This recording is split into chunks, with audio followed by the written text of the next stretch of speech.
Hope everyone's having a great morning. This is Thursday, March 27th. We just wrapped up a 7 events at Crue Club. My name is JP Warren. I'm the founder of Crue Club and exec crew.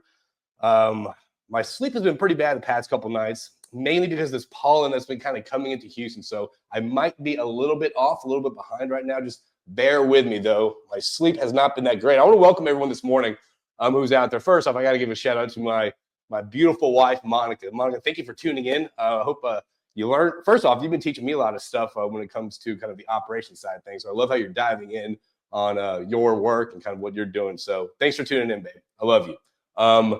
What else is out there? So if you're out there, if you're tuning in, real brief, I'm going to keep this kind of real high level stuff. I'm not going to really dive too far deep into kind of what we've been discussing around the tables, mainly because I do a lot of event recaps on Energy Crew podcast, and you can find a more deep dive in if you go over to Energy Crew podcast.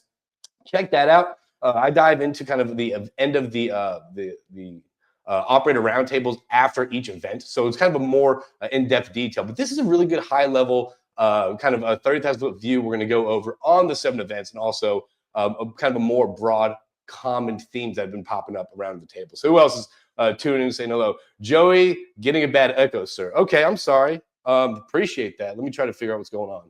Hold up a sec. All right, I hope that's better. I just closed out some windows that might be. Okay. Okay, perfect. Thank you so much, everyone. All right, we're going to dive in. We're going to get this going. Thank you for tuning in, everyone.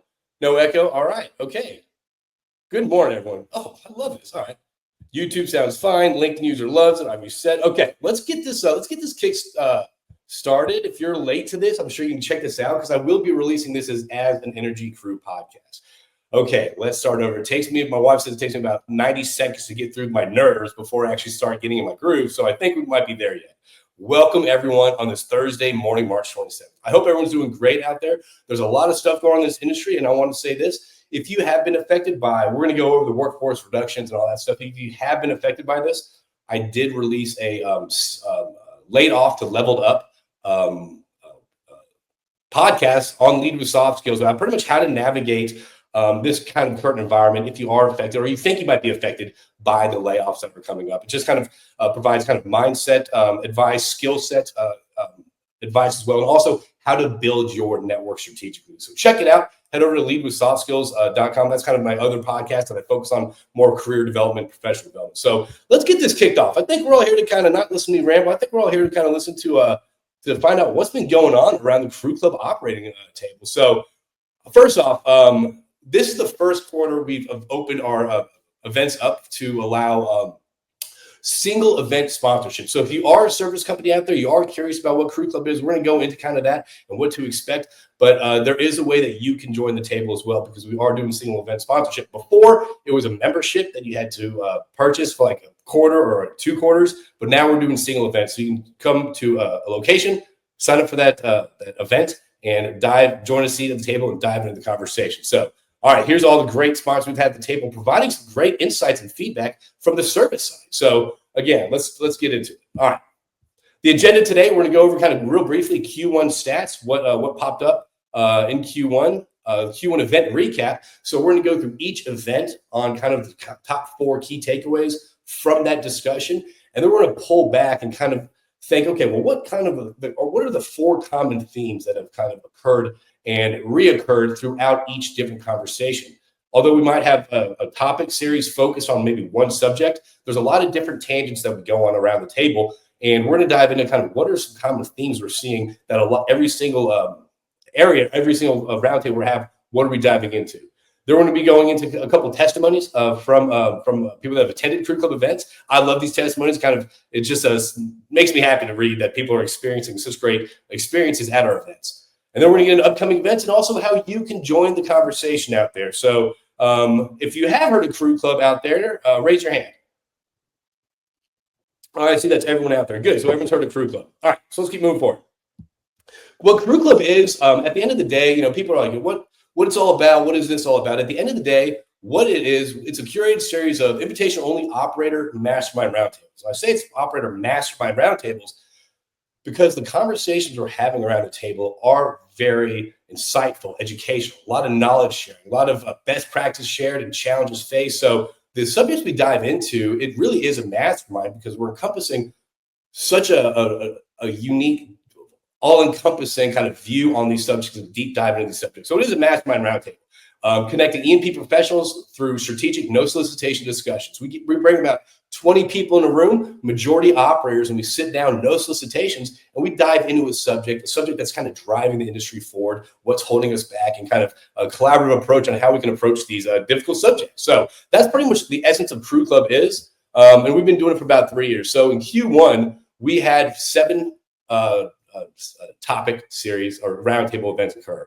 We started off in Houston with Sion Harris over at Chevron, then went to Midland with Drew Limbacher, and then went to Oklahoma City with Jeremy Entz with Ascent Resources. Emily Easley spoke in Dallas, and then I covered the Denver event in February. And then Rory Chalmers came in Midland and had a great conversation about pretty much how to navigate workforce reductions. And then Brandon Connor, the SIMOPS completion consultant, had a fantastic discussion on SIMOPS, being effective safely and communicating effectively in SIMOPS. So we went from everything from leadership kind of conversations, professional development, to what private equity and private operators are doing in this space, to how to actually the extended laterals, how deep should we go and could we go, and energy policy. We covered a lot of different stuff in AI. We're going to dive into kind of what we covered and some key takeaways from that. So, all right. I think I had a good radio voice. It's all this pollen in the air. It gives me a good radio voice, I think. Not a good webinar face, but a good radio voice. All right. So in Q1, again, we are very proud of this. 71 operators in a quarter. Some events might have that with probably in the first 15 minutes of people walking in that environment, such as a conference and stuff like that. However, I'm proud of this because our events we keep that small. We keep our events 20 people and below. That's to foster genuine connections. That's to foster engaging conversations. So we had 71 E&P operators from 41 E&P companies, and that kind of roughly equates to over 25 hours of uninterrupted, cell phone free, solicitation free conversations with E&P operators. And you can find out that a lot of the people that attend the events are manager or above. 55% are manager or above. So 37% are manager director, 20% VP or above. This is primarily drilling, completions, production, heavily on the operations side. So since we started these, we've been hosting these events for about 3.5 years, but we really started dialing into the knowledge sharing portion in the beginning of 2024. Since the beginning of 2024 until today, we've had 335 E&P operators from over 160 E&P companies. I just think that's pretty cool. So, all right, let's dive into it. I want to give a special shout out, special spotlight, highlight. If you are a company out there looking for some great people to join your organization, I want to give a shout out to these 3. And I'm going to throw in Luke Pumphrey as well, but he doesn't have a LinkedIn profile pic. But Omar in Oklahoma City was formerly a DNC and completions manager over at Chesapeake. He's led several topic series events. Just great person, great, genuine guy to have at the table to provide insight, both on the service and the operator side of the table. I think he provides some great perspective to the table. Same with Kate Hyken in Houston. She was previously Oventive. As you can see, she's led a large decision-making on the capital side, but also she's a phenomenal leader and develops people under her and great leadership skills too. So Garrett Jeffrey up in Dallas, who was doing BD Reservoir over at Murchison, legit, great guy. All these people have led topic series events, and it's very impressive to have them at the table with their insight. I see how they work with people. I see how they connect with people, and I see the conversations they're having. I just think all these 3, and Luke, you're even out there, Luke Pumphrey up in Dallas, who worked with Garrett, would be great assets to any team. So connect with them on LinkedIn. Say hello. If you have an idea how to help them out, please reach out to them. All right. Oh, man, this testimony just popped up here. I thought this would be at the end. Oh, well. Okay. All right. Well, Jordan Jackson, the completion manager at Oventive, as you can see here, he's joined several events at Crue Club. What's cool about this, he not only goes to the ones in Denver where he lives, but he's also attended one in Midland. And now they just cover in Oklahoma City. We're trying to get him an Oklahoma City one too. But this is the power of Crue Club, the ability to create genuine connections. I didn't know Jordan before Crue Club. Since Crue Club, since we started coming to the table, him and I have developed a friendship. So again, it's genuine connections that last beyond the event's conclusion. So Jordan, thank you for coming to the events. Thank you for your kind words. Really appreciate it. So he's gained insights, advice, connections that will help him navigate through the various aspects of life and his career. All right, let's dive into the first roundtable that we had. This is with Sion Harris over at Chevron. He's the senior technical advisor over at Chevron. And I asked him to come to the table and lead a discussion. And this was in January, right after the election. And he talked about the opportunities for growth, changing how we see obstacles. This was very important to him because this subject allowed him to kind of navigate through a lot of different challenging points in his career, and not only navigate through, but also how to kind of face the storm and succeed at navigating obstacles. So he really wanted to kind of bring in more of a leadership development style conversation to the roundtables. And as you can see up here, here's the people that we had at the event. Let me see if we can pull that up. So we had Chevron, Workrise, Radiant Oil and Gas. So there's where we can find the people that have been part of the roundtable. So I'm going to read some quick notes on this because we obviously at the roundtables is over 3 hours of conversation. So I record these conversations so I can extract the good stuff so I can share with the industry out there to help us move forward. So, all right, the first thing, obviously, listen, I know we have a subject. The subject is, changing how we see obstacles, but that doesn't mean when you're sitting around the table with, a group of industry professionals, you're not going on different tangents. So the first thing actually that was brought up because of the election was energy policy and regulatory shifts. Again, this was right after the elections, or Trump was inaugurated in office. So one of the things that first popped up was energy policy and regulatory shifts. So I'm going to read here these 4 things, and we're going to move on. All right. So we discussed how regulatory bottlenecks, especially federal permitting delays, we saw that historically in the last 4.5 years, are slowing project timelines. ESG demands are increasing. I'm curious what y'all think about that. Do you still see ESG demands increasing? And it's pushing operators to rethink asset allocation and capital strategy. The new administration policies are being closely watched, and they're already impacting long-term planning, particularly for smaller operators who can't afford delays. This is a major challenge a lot of smaller operators are having. It's how you actually navigate the new administration, and also with all these merged acquisitions, how do private operators stay competitive? We're going to dive into that in Midland. This is the next event that we're going to get into. All right. Then we talked about AI automation, impacts, and implementation. This was a great roundtable kind of tangent that we got into, but we talked about for a little bit. One of the most personal, powerful, that's the next bullet point. AI was a hot topic around the table, not just the hype, but what's actually being done. Some companies are using AI for HSE monitoring that we're seeing, operational optimization, even preemptive failure analysis. I think we've been all around the table or in conversations where people are utilizing AI to make faster decisions, more informed decisions, and kind of have some preventative decisions being made through the AI algorithm. So a lot of people are using that right now.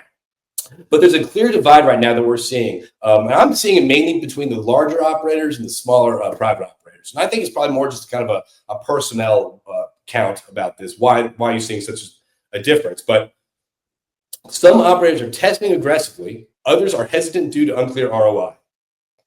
The conversation revealed that AI's real barrier isn't the tech, it's how it's understood and applied. What do y'all think about that? Do you see it more kind of being in the tech or the capabilities, or just kind of the whole concept of AI and the productivity it can do to our workforce or our work processes? So anyway, that was a great tangent we went on. So then we started talking about leadership, resilience, and overcoming obstacles. This was the kind of the point of the conversation. The point that brought us all together was how do we as leaders go through challenges and obstacles? So one of the most personal, powerful threads, we heard stories of people being laid off, of career kind of redirections, career changes, and being underestimated, and how those moments led to growth. So usually we're in times of turmoil, of certain challenging things. I think we've all been there. Whenever things seem very difficult, very cumbersome to carry, things get very challenging. If you look past on that, we actually grow the most in those periods. So it's really leaning into the obstacles that present themselves in our careers, in our daily lives. And I took that away from this because there's a lot of things as a solopreneur or whatever that I hesitate on, that there's a lot of obstacles in my path that it's very easy for me to make an excuse and not approach. I think it's a lot out there. So this really kind of gave me the sight to look in those obstacles and keep moving forward. All right. This resonated with both young professionals and seasoned leaders around the table. All right. And the fourth thing that we brought up was private capital strategy and market evolution. All right. So with capital tightening, okay, that's kind of obvious. Capital's been tightening over the past couple of years. Private operators are now pivoting. All right. There's a shift towards more creative niche strategies. Smaller overlooked deals are back on the table. So historically, deals that weren't looked at by private operators just because it didn't make sense now are being reviewed again. Now you're finding more of a customized niche approach by private operators. And you have to. Smaller overlooked deals are back on the table. You said that. Interestingly, several attendees mentioned a return to conventional plays in Texas. Where the economics are easier to manage, the tone was one of adapting quickly and staying agile in a changing environment. Yes. So I think you're seeing I think with a lot of private operators, we're going to have to start seeing a lot more of an entrepreneurial spirit when that's thinking outside the box, how to get creative, how to collab with things. So it's a very interesting time for private operators. All right, moving forward. Oh, Tiendo. Okay, well, Tiendo, who's leading a pioneer right now, leading some parent-child well operations. So she led a great testimony saying it's a rare opportunity to connect with industry professionals and leaders while also learning about innovative technologies from OFS companies. So again, these conversations are not there to pitch, sell, convince, or present. It's there to actually engage in conversations, solution-focused conversations for our industry. All right. Drew Limbacher crushed this. So what's interesting about Drew Limbacher actually kicked off the first Operator Roundtable series in Houston, Texas last year in 2024. This was after the successful sale of Vencer when he was COO. And I asked him to lead a roundtable in 2024. Hey, what did you experience? What advice do you have for people around the table? And it was so cool to have him come back to the table a year from that, now with a team, now seeing what he predicted come to fruition. So Drew Limbacher, awesome guy. Is a CEO at Cedar Creek Energy Partners, and they do operating contracting and also looking for deals out there. So if you have anything for Drew, reach out to him. So his topic was selling smart, scaling smarter is the Permian Basin still the crown jewel. So pretty much this concept was, how do private operators scale effectively and efficiently in this market? And also, should we still be going after Permian Basin when it comes to kind of finding deals? All right. The first thing that as you can see, we had some great attendees at the table, great sponsors. We had some new sponsors at the table as well. As you can see, we dove into private operator strategy and market adaptation. That was the first thing we kind of dove into. So operators shared kind of how consolidation and high deal competition and private equity expectations are forcing smaller teams to rethink strategies. We talked about that. Self-funding teams are adapting by foregoing salaries and building niche value through operational partnerships, contract operating, and creative deal structures to stay competitive. So again, if you're a private operator out there, now is the time to start thinking outside the box. Now is the time to start thinking about what can we do differently that the other private operators teams are not doing. Okay, so it really is finding your niche. All right. Then we dove into, of course, I think we can read between the lines. One of the key themes that we're talking about at every single table is AI automation, promise and pitfalls we talked about. So there's a lot of optimism surrounding AI, improving operations, data management. Participants highlighted, we all highlighted kind of its limitations and it seems like the limitations is a lot of human trust. Like we're not trusting the output of AI. I'm curious on when that's going to kind of quickly change, because I feel like it will quickly change. Many use AI for document recognition or analytics, but inconsistent data entry and poor standardization hinder true automation. Human judgment remains irreplaceable, especially in dynamic environments like downhole drilling. So again, AI is here. You're seeing certain companies where you just program your parameters into these AI formulas, and it kind of creates kind of your drilling program or whatever that is. But there is some sense of human innovation that comes to kind of carrying out these processes. We dove into that at the last Crue Club Roundtable in Oklahoma when we talked about SIMOPS. There is some sense of the human element to continue to remain creative when it comes to these. All right. We also talked about creative deal flow in a tight market. What's going on with this? Okay. Creative deal flow in a tight market. So Drew shared that, conventional deal routes are drying up or too competitive. There's a lot of public money out there right now. The super majors are now competing against these same things that the smaller operators are competing against. Teams are leveraging deep industry relationships, contract ops, mineral bundling, or even partnering with Bitcoin miners to create cash flow. Hey, Bitcoin, was it 2021? I love it. All right. Strategic creativity is now essential in securing deals and covering G&A. I asked Drew, what is the most crucial thing whenever you are trying to find capital, whenever you are trying to find deals, whenever you are trying to find people to build your team? And a shocker, you know what it is? Networks. Your networks matter now more than ever. And again, I said this during the Laid Off to Leveled Up podcast. It doesn't matter how efficient and effective you are at drilling a well, running a frac spread, or anything like that. It matters who you know. So go out there, build your networks. You don't have to get sold. You don't have to do anything. Build your network strategically. Learn from others out there. I always find that, on the service side, those are the subject matter experts. So connect with a couple that maybe outside your bubble and learn about maybe some emerging technology. That's a good way to stay competitive too in this market. All right, moving forward, I want to give a shout out. Thank you to everyone. As you can see, this table is packed. Great discussions. Justin Pritchard Jones, the production manager of Trinity Operating, says that Crue Club has disrupted the oil and gas networking space. All right. The interaction between operators never occur at a conference or any other industry event. That's what I'm very proud of. It's significantly grown his network, and I've had a really great time at each event. Listen, just because we're talking all this high-level stuff doesn't mean we're not having a good time. All right. Jeremy Entz, the VP of Operations Engineering at Ascent Resources. Again, love this dude. I met him through, again, a Crue Club event. I didn't know anyone in Oklahoma City. Met him. One of the brightest, sharpest, kindest guys out there. I really enjoyed having him at the table every single time. Great insight, just a great person, all in all. He brought to the table, which I love about this, we got more of the operational side of things, which I think we'll be leaning towards to as we evolve at Crue Club. But he talked about extreme long laterals. How far can we go? How far should we go? And this was kind of a cool conversation because around the table, we had the majority of operators that operate in the Utica region at the table talking about sharing their knowledge, sharing their experience, best practices, and pitfalls when it comes to kind of how deep can they go in that region. So I think that about 80% of the operators that operate in that region at that table are sharing ideas. It was a wonderful, wonderful thing. Again, I'm not an engineer, but whenever I'm at these tables and these engineering conversations go, when people start diving into the STEM side of things, the operations, efficient, whatever, I love it. I don't know listen, it's all over my head, but I love facilitating these conversations because it's such a bright, intelligent industry we're in. I think it's pretty cool. So Jeremy talked, so the 4 key takeaways that we talked about here was participants highlighted first off, the technical innovation. All right, I'm getting giddy, so I'm kind of moving ahead of myself.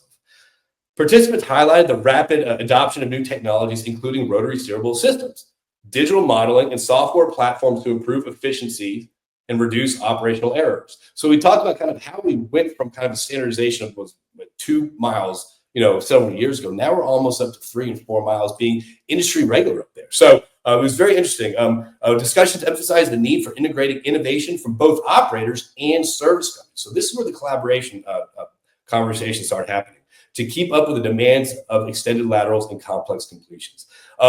This is kind of the beautiful part of a Crue Club, I think. So a lot of times solutions are formed with an idea of what the customer wants, with an idea of, I think this is something that might fit kind of what they're looking for to increase efficiencies or whatever that is. However, usually after so long, the service companies put in money, and they go out and kind of pitch it or try to put it into their customers' hands, and it's not what they want. So these conversations that start from square one around the table, what are the actual challenges? What are the actual solutions we're looking for? It really is a great square one base to start kind of having these impactful conversations that are moving the industry forward. So the second thing we talked about was operational risks around the table with doing extended laterals. So as laterals get longer, risk mitigation becomes even more critical. Operators discussed real-world challenges like screen outs, torque issues, and the need for better contingency planning. There was a consensus that early planning and cross-functional coordination between drilling and completion teams can help avoid costly downtime.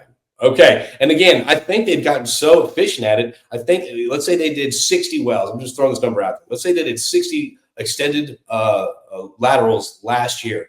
Their success rate is pretty much 58 of those wells are successful. Some astronomical number of a great success rate, and that is through planning. That is through communication. That's through all this. All right, so, and the last thing we talked about was completion challenges. So that seemed to be kind of holding us back from going deeper. All right, that kind of like the land permitting issue. So completion challenges, screen outs, plug and perf efficiencies, wireline limitations, and intervention strategies were all covered. We all talked about it around the table.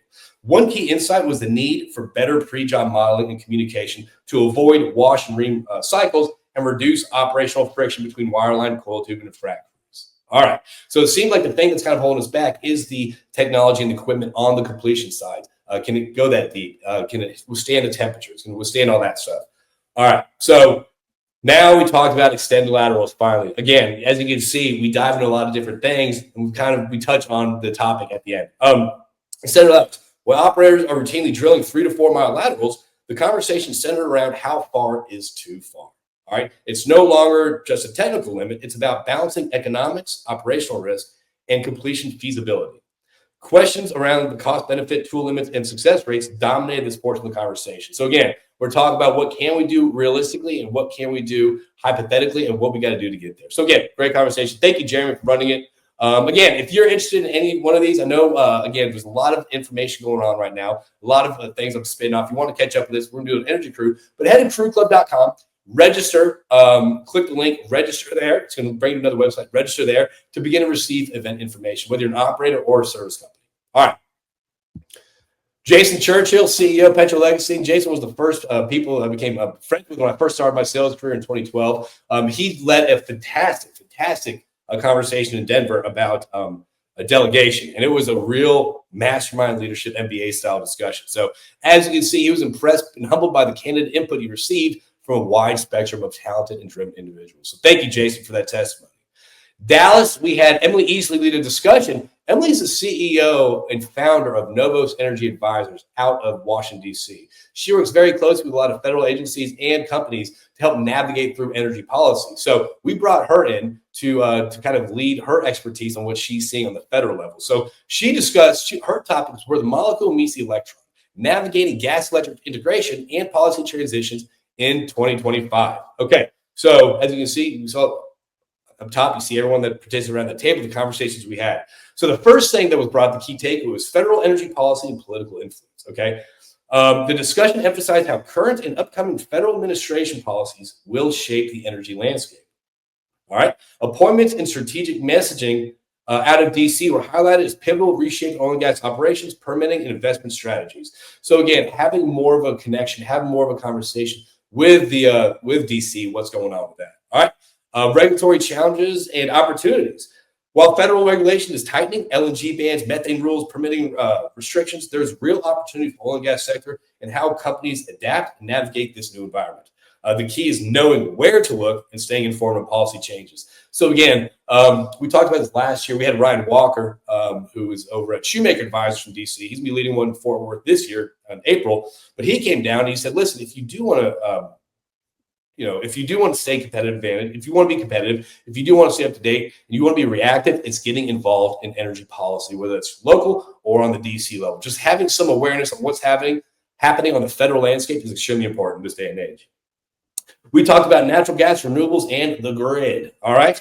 The roundtable explored the intersection of natural gas and electricity demand. All right, where that's going. There's been a lot of conversation about electricity demand, power demand, all this stuff, especially with data centers. So there's a lot of conversation having around that. We're actually covering that in May with Dan Romano, with the managing director of Pickard Energy Partners. He's going to be diving into this in May. There's still sponsorships open for that if you're interested. So we talked about the growing grid stress and energy needs to make natural gas a crucial component of stability. So natural gas, we need to be relying on that more and more as we move forward with power demand, even as renewables rise. Participants expressed skepticism over solar subsidies and stressed the continued need for traditional fuels. I think we all understand the importance of having reliable, transportable, affordable fuel at the table, especially if you're diving into this with me today. All right, and now we're talking about the disconnect between DC and the industry, and we're seeing this a lot more right now, especially with Chris Wright. You're seeing this all on Twitter right now. Chris Wright, drill baby drill, $50, all this stuff. So there is going to be a disconnect between DC and the reality of things, just like there's a disconnect between office policies and what happens in the field. But we got to have communication to bridge that disconnect. All right. A recurring theme was the wide gap between Washington's policy intentions and real world operations needs. This disconnect can be a barrier or competitive advantage, depending on how aware and proactive companies are. Staying ahead, meaning bridging that divide through advocacy, education, and strategic planning. All right, moving forward. And another testimony? Drew, what are you doing here? All right, we got another testimony. Drew Limbacher, who's led 2 roundtable conversations. He attended one in Houston, I think Oklahoma, and Midland. But anyway, led a great testimony here about kind of his experience, not only just leading roundtable discussions, but the connections he's made as well. So Drew, thank you for that testimony. This is where this handsome gentleman led a discussion about AI and automation in the oil field. This was in Denver on February 20th, and that's me. It's the handsome gentleman's a joke. So anyway, that's Brandon right there. All right. So one of the hot topics we're all talking about, as you can see, is AI and automation. I think it's constantly to continue to discuss AI because I'll tell you why I'm thinking this at the end of the day. Because actually, I'll say it now. At the end of the day, I feel that everyone understands the power of it. Everyone understands that AI is coming to our work life, our workflows, everything like that. I don't think anyone actually understands its potential. I really, really don't, especially after this conversation. Let's dive into why. All right. So AI and automation, where are we now in the oil field? Justin Kilb, who is one of the brightest, coolest cats out there, led one of these conversations last February in Denver. And it was interesting to see kind of how far we've come in AI, but also how we haven't really had made many steps this last year as we begin to integrate this. So we talked about AI integration operations. So we discussed kind of around the table, we highlighted widespread exploration and experimentation with AI across the industry. Operators are using AI to enhance efficiencies in maintenance, failure prediction, and production optimization. Again, remember this, we talked about this in Houston, okay? There's an interest in Gen AI applications and natural language tools, but a recognition that the technology is still being figured out. So again, we're using it. However, we're still trying to understand how we can actually use this to its potential. All right, we're still not there yet. All right, we talked about data, the foundation for decision making. All right, obviously data is king. Now it's continuing to be more prevalent to the table, especially clean data. Get that dirty data out of here, y'all. All right. Data quality, governance, and availability continues to be a core challenge for a lot of companies utilizing AI. Without clean, structured data, AI tools can't function effectively. Participants around the table emphasize the need for better tagging, organization, and contextual understanding of operational data to enable trustworthy AI outputs. Okay, so hey, it is all about data. It's all about that clean 100% data. Don't give me that dirty data. All right. We discussed tools versus strategy. What does that mean? I don't know. Let's find out. Okay. There's a clear divide right now between tech tools that exist and whether they truly support business objectives.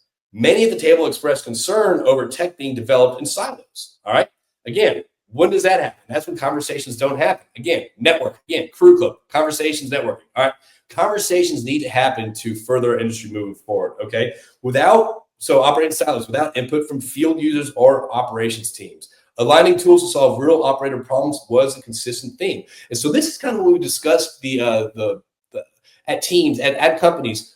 Are these teams doing AI, or is it a set group that's kind of implementing AI, or is it kind of a collaborative approach around the table with these companies?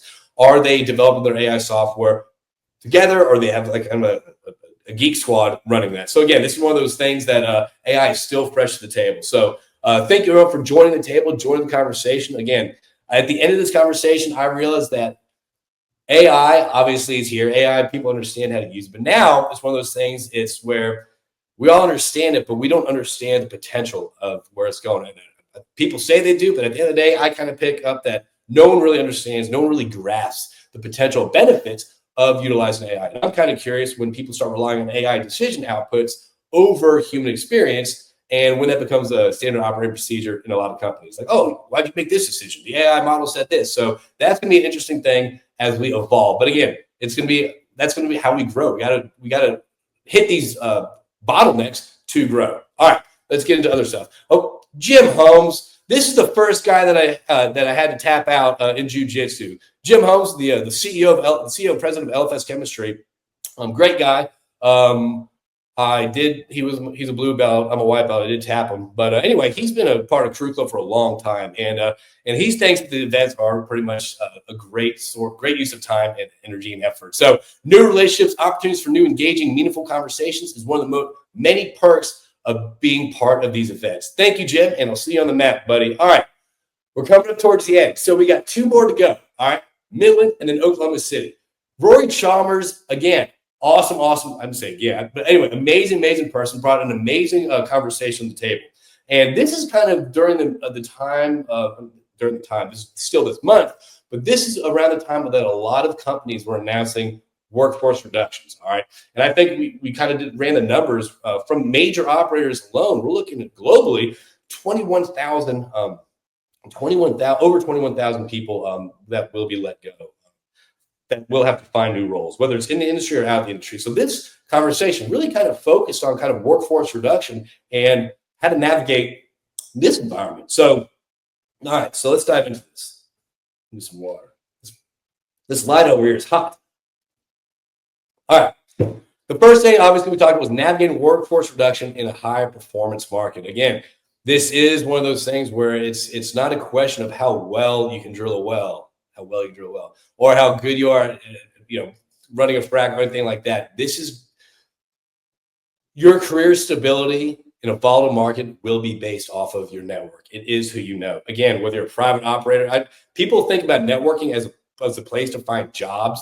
Let me tell you this: your networks definitely matter on capital you can raise, the deals that you find, the jobs that you may be able to find, the opportunities that are out there. It's not just finding your next job. It's understanding the industry more. It's understanding what's out there more and see if you can help other people out there. So please go out there and build your networks. All right. Take a lunch with someone that you've never taken a lunch with. You never know who you're going to meet. All right. So, all right. The first key takeaway: despite strong oil prices and company profitability, workforce reductions continue. Okay. And they will continue. Rory shared that he's personally experienced 5 downturns in his career. 1 in the first half of his career and 4 in the second half of his career. So think about that. The booms and busts, that's kind of flatline. Just kind of, I feel like it's going like this. But anyway, the conversation highlighted the differences in today's busts or today's reductions versus previously, where companies are now doing more with less. And we've all talked about it, but now we actually can utilize AI and automation. All right. And the importance of staying agile and connected in today's environment. Downsizing is no longer only a cost-saving strategy during downturns, but part of an ongoing operational shifts. And this is one of those things too. It's like we've been doing Crue Club for about 3.5 years, and a lot of times we'll extend the invite to people, and they might be busy. Life might get in the way. They might be secure in their job at a VP here, a manager here. But whenever you are met with the workforce reduction, at the end of the day, you need to have your network, and then they reach out and they're like, "Hey, I can join the table now." Well, you should have been building your networks in 8 months because there's been a lot of reductions in that 8 months. A lot of people, talented people on the market, so that are 8 months ahead of you. So again, don't wait till you need. I always say networking is like a garden. You don't plant it when you're starving and you need the nutrients. You plant it when you have time, energy, and effort. So remember, build your garden. Okay. Then we got into outsourcing and AI integration, impact on engineering operations. This is what I thought was fascinating. All right. So many operators shared concerns about how AI and outsourcing are changing the roles as an engineer. Standardization allows for easier handoffs, like the whole cookie cutter model, but risk of losing institutional knowledge and operational nuance.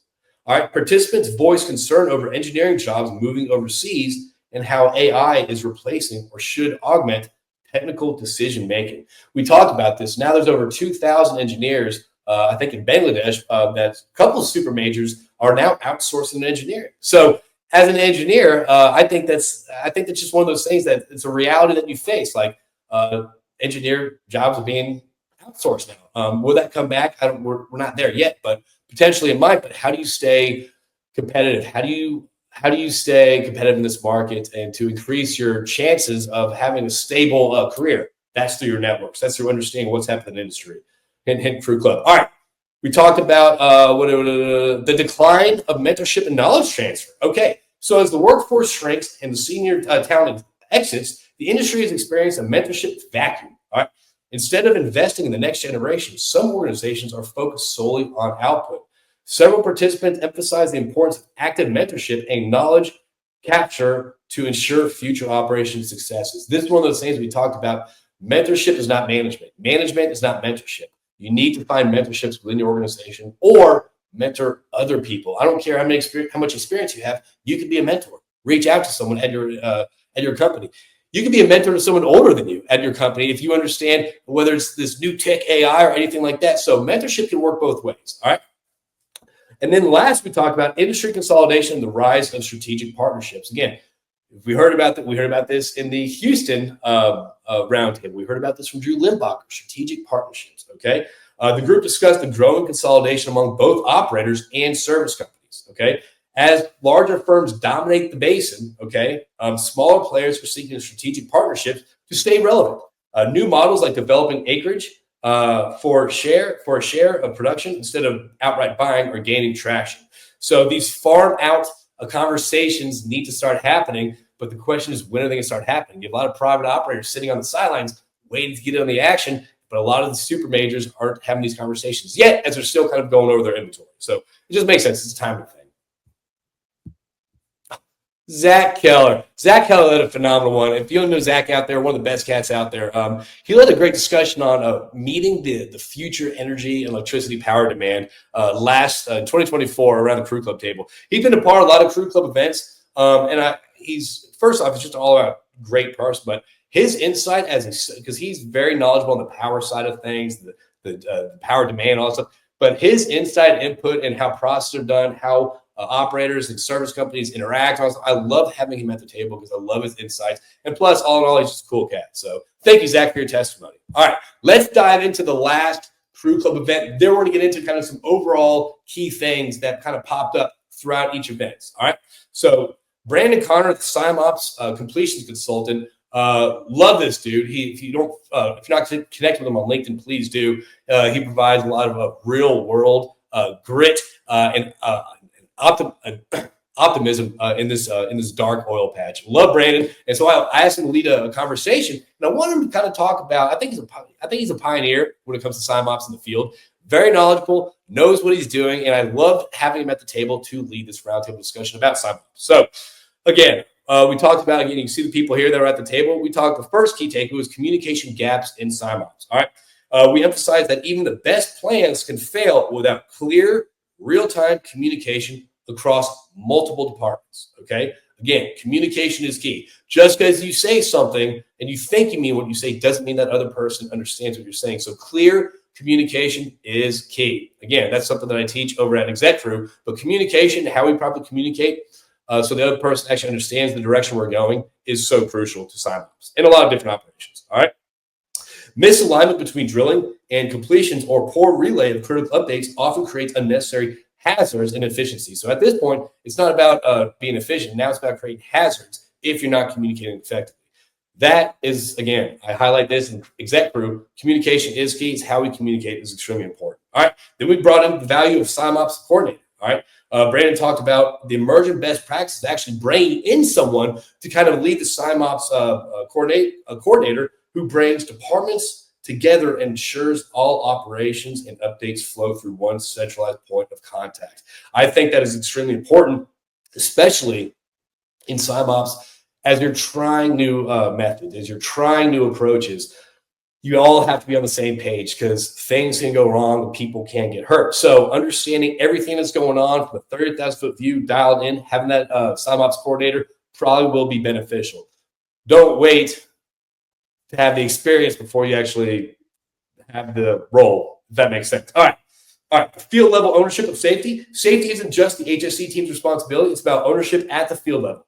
Brandon challenged operators to build safety-first mindsets across every discipline, especially during high-risk SIMOPS scenarios. Again, safety is king. If you're not being safe, you're not going to operate. So again, safety is king. All right, then we talked about standardization versus field flexibility.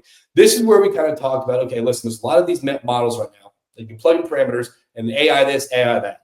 Brandon had a great point. He's like, hey, listen, at the end of the day, I love technology. I think it's definitely needed. I love incorporating it. I love bringing it to the table. However, at the end of the day, an AI model is not going to come up with a new idea or a new safety border or something like that whenever you are doing this. So again, the human element, when we are on the forefront of SIMOPS, we are on the forefront of, again, George Jackson, Trimul-Frac and all that stuff.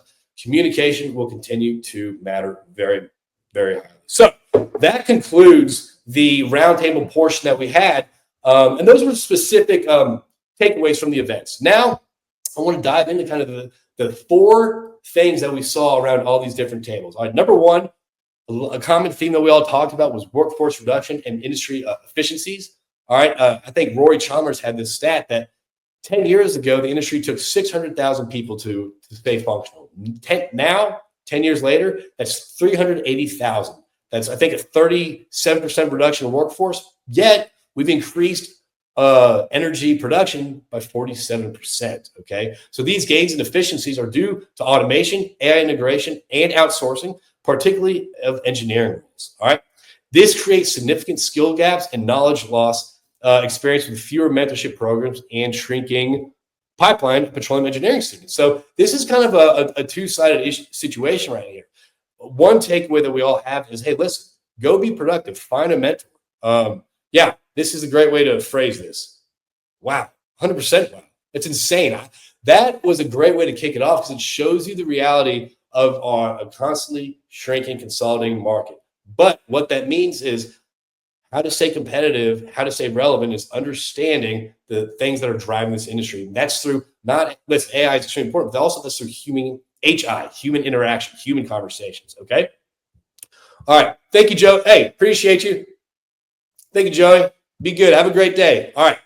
Then the second thing we talk about, obviously, is AI and automation, innovation with uncertainty. Companies are testing and employing AI at different levels from driverless. Oh, wait, hold on. This is pretty cool. Okay, one quote from the workforce reductions from Midland Roundtable is, we're producing more with less.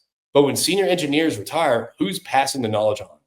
And I think stuff like Collide and a lot of these siloed AI models are trying to do that. But is it capturing everything? All right, AI automation from the Denver Roundtable. We're still unsure of AI's full capabilities, but the companies who figure it out first will lead. And I think we will be seeing that. So companies are testing, deploying AI at different levels from driverless sand trucks. We saw that with Atlas. I think it's Atlas Energy Solutions. They had the driverless sand trucks out there, which is to me fascinating. To automated completions. We talked in Oklahoma City that the prediction is in a couple months, maybe a year, it's getting to the point where all you do is just plug in parameters on a frac spread, and they'll be doing that. So the frac engineering and all that stuff won't be as necessary. All right. Most see the potential for decision-making and efficiencies, but there's still a lack of clarity about long-term impacts and roles and on operations. So again, we're at the frontier of this. AI has been in our lives for a year and a half, primarily the majority of us using it. I think we're just at the cusp of actually understanding, not even understanding, just utilizing it. I don't think we understand where we're utilizing it yet. You're using it for this, using it for this. There's no general consensus of how companies are utilizing AI. Adoption is faster among larger companies because I think they can allocate resources and teams. But even smaller operators are exploring digital integration to remain competitive. What took hours to get permittings, now people are doing that in minutes. So it's kind of cool to see the efficiency. But my question is, if you have all that free time, now what are you doing? Where do you spend your time else? Hopefully you're doing something you enjoy. Energy policy. This was another thing that was brought up kind of at every single event that we had. From the Dallas Roundtable, it's hard to plan when the rules keep shifting. We need policy that matches operational realities. Who was I having a conversation with about this? Oh, yeah, Brandon. So I was talking to Brandon Connor about this, about kind of like what's going to take for this industry more stable, for things to start flowing, capital start flowing in more. And in reality, it said the industry has gotten political. So now people are very hesitant about deploying capital in the market when in 3 years things could change, in 4 years things could change. Nothing's guaranteed. So again, the risk to invest in domestic oil and gas is still there. So now, how do you navigate that? So number one, conversation in Dallas and in Denver highlighted uncertainty around federal regulations, permitting tariffs and LNG export bans. So again, how do you plan your business when there's all these exterior environmental things that you can't control? All right, there's a disconnect between DC and the field, especially on natural gas and infrastructure policies. I think we're way behind on infrastructure policies, and that's a bottleneck that a lot of people know that we all talk about, but I'm not sure what's being done about that. It's nerve-wracking.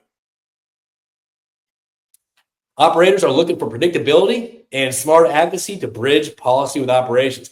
Man, predictability. Hey, let me know when we figure that out. All right. Then the last thing we talked about was operate. I want to, again, Crue Club is moving towards more to operation conversations. But we talked about operations, extended laterals, SIMOPS, and execution risk. All right, extended laterals continue to push boundaries. We're seeing now the U-turn wells. Now we're seeing paperclip wells. We're seeing W. We're seeing these crazy designs that are out there. To me, I think it's interesting and fascinating. It's actually pretty cool. All right, it's like kind of like your name in the sky with clouds. Let's get a JP plus MW. All right, but the biggest limitations on the completion side, particularly the equipment. Can the equipment reach the lengths? Can the completions equipment withstand the temperatures and the depths? Around the table in Oklahoma City, I guess not. So SIMOPS was a standout topic with major focus on communication, leadership, and on-site decision-making across crews. The evolution risk profiles require better collaboration and transparency between drilling, completion, and production teams. Kate Hyken brought this point up. I had my first podcast ever. She brought this up. She's like, just because you're completions, just because you're drilling, just because you're production, take this away from the operators. This is on the service side too. Just because you're in your role doesn't mean you need to be siloed. You need to understand what is influencing the other person's decision, especially your management decisions on moving forward, especially other teams when you hand off a project. So again, better communication, hint, hint, exactly. Better communication is key to have more efficient operations, and also just kind of, again, stability in a volatile market. Upcoming, I am very excited about this upcoming. Again, this isn't up to date. We're continuing to add decisions. We're continuing to add discussions around tables. So again, this is just what we have confirmed right now. We got 2 exciting announcements to make, which is why you need to head over to crewclub.com, register there, so you can stay up to date on, number one, where we're having these events, what the topics are going to be, and how you can get a seat at the table. Again, operators, invitational only. Service companies, if you want to join the table, single event sponsorship is open. We have one upcoming in Houston with Alex McDonald's going to be talking about how to increase collaboration and transparency between operators and service companies. That's going to be April 3rd. We're at capacity. We're sold out. Sorry. You should have hopped on before. April 10th in Denver, we have Craig Miley, the senior manager at DNC of U.S. operations at Oventive, talking about balancing speed, cost, and quality in operations. We have 2 sponsorship spots open for that, and a few spaces remaining for operators, not many. So we're expecting that to be at capacity. So if you are interested in joining, sign up, register, reach out. Fort Worth, we're bringing Ryan Walker, our buddy from D.C., to lead another conversation about navigating energy policy on the federal level. I love Ryan's insight. He always comes in, brings in some. You talk about bridging between the service side or the industry in D.C. Ryan is a steadfast proponent of that. That's what he's doing. That's what he's trying to do. We have Levi Harris, the production manager at Permian Resource. We're still finding a topic. He's really diving in on something that's going to benefit not just his team, but to the industry out there. So I'm excited about his topic out there. And the red numbers you see above all these names are the number of sponsorships we have available. So don't wait. Sponsorship is getting full. All right, Houston, we have Dan Romito, the managing director of Pickard Energy Partners, talking about the energy, power, and water paradigm for Texas. So that's going to be an interesting thing on kind of Dan's been leading this. He's an advocate about the industry, so it's going to be a great conversation how we discuss the energy expectations with energy realities. Bill Knox, the VP of Operations of Anschutz, is going to be leading a great conversation in June. Kate Hyken is me leading what? No way. Yo, what's going on, Alex? Thanks for tuning in, man. I appreciate that. So Alex is tuning in. He's excited. It's going to be great. I'm excited about that too. Again, Alex, I met Alex through a Crue Club event, started coming to the table, started providing his insight. Again, love having people of Alex's caliber at the table, just being just great insight, great perspective, and great kind of collaborative conversations. And I think he wants to move the industry forward just as much as everyone at the table. And I love the people that show up at the table. All right. Kate Hyken is going to be leading a conversation in July about human engineering, leveraging the human element to drive operational excellence. And then Mike Umbro, my bro from California, who leads the California Energy and Science, whose whole thing is kind of highlighting energy realities and how poor energy policies affect consumers of California. And he's done great things over there, but he's going to be leading a conversation in Denver in September. We have 2 more special people leading the event. I'm going to announce once we confirm. One's going to be in Midland. It's going to be the DNC operations manager at a large operator, and the other one is going to be a senior completions engineer at they're public now in Oklahoma. So we're excited about that. Sign up at crewclub.com. Stay up to date with everything going on, even if you're interested in joining the table. Thank you to all of our sponsors who have joined the table. We have some sponsors who have joined us previously in the past, but also we have some new ones out there. Detection, Workrise, new to the table, WellDrive, LFS Chemistry has been around for a long time, Intelligent. All these people who join the table all provide us some great insights and powerful conversations. So that being said, look at all these smiling faces. Look at all these smiling faces. That's what it's all about, all right? Good people around the table, good food, good conversations, and good opportunities presented themselves.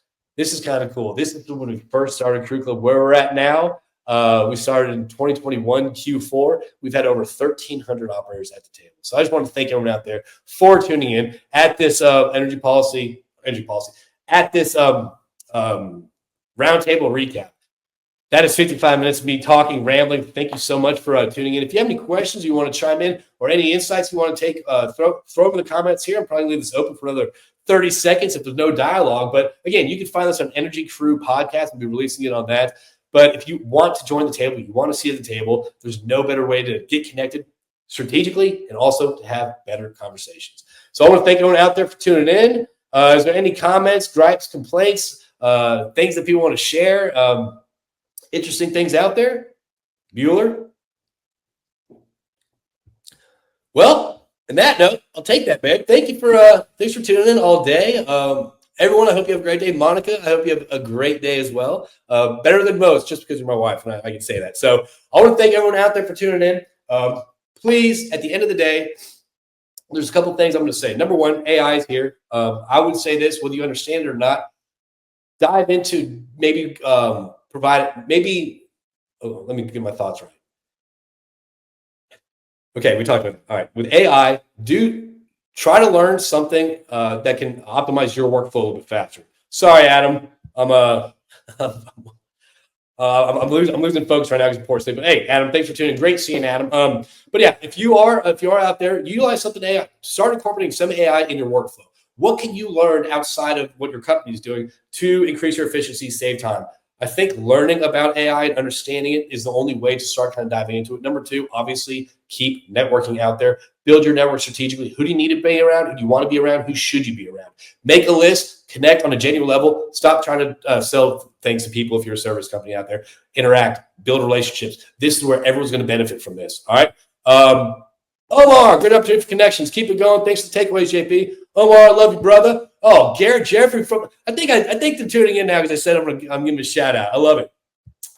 Matthew Barnes is a new member of a new sponsor. You can connect with him in Fort Worth. He joined us in Dallas. And again, Strata Innovations, check them out. But again, so build your network strategically. And the third thing I was going to say is, it's kind of interesting times right now in the oil field. No one really knows what's going on or anything like that. So the best thing we can do, stay connected, stay engaged, have conversations with people, and just again, try to help people out there. All right, it's as we say, from 600,000 people to 380. That's about to get smaller. What's going to help us navigate through volatile times is our connection. So hey, thank you everyone out there. Y'all be good. And I want to thank everyone out there for tuning in. I want to thank all the sponsors at the table. I want to thank all the operators at the table. I want to thank everyone for all the discussions. Crue Club is the place where introverts can actually network and actually connect with people. That's my point. So thank you all out there. Have a great day. And if you are I'm not going to do that. Anyway, I'm doing a Confidence Connections, how to communicate and connect with people better on April 2nd if you're interested in attending that. That's my exact Crue thing. That's why I'm not plugging in my Crue Club thing. But hey, if you are interested in how to have better connections, how to build your network strategically, I am doing a seminar April 2nd in Houston from 9 to 11:30 a.m. on Wednesday. Reach out to me if you're interested about joining. So everyone, y'all be good, and I'm just under an hour. Later.